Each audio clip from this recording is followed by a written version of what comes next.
জীবনে সবাইকে ক্ষমা করবেন, কিন্তু দুই ধরনের ব্যক্তিকে দ্বিতীয়বার কখনোই সুযোগ দিবেন না।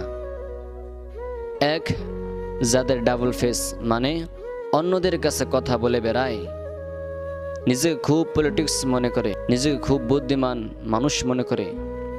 হতে পারে আপনার পরিবারের মানুষ বা বাহিরের মানুষ, এই মানুষগুলো খুব ভয়ঙ্কর।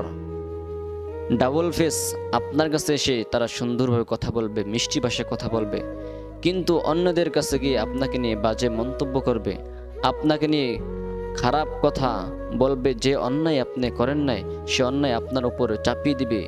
এই মানুষগুলো বিষাক্ত সাপের থেকে বেশি ভয়ঙ্কর। এই মানুষগুলোকে দ্বিতীয়বার কখনোই সুযোগ দিবেন না। যদি সুযোগ দেন তাহলে আপনার উপর খুব চওড়া হবে, আপনাকে বিশাল এক বিপদের ভিতরে ফালিয়ে দিবে। দুই নাম্বার হয়েছে, যাদের প্রয়োজন হয় এসে আপনার কাছে মিষ্টি ভাষায় কথা বলে, তাদেরকে আপনি কখনো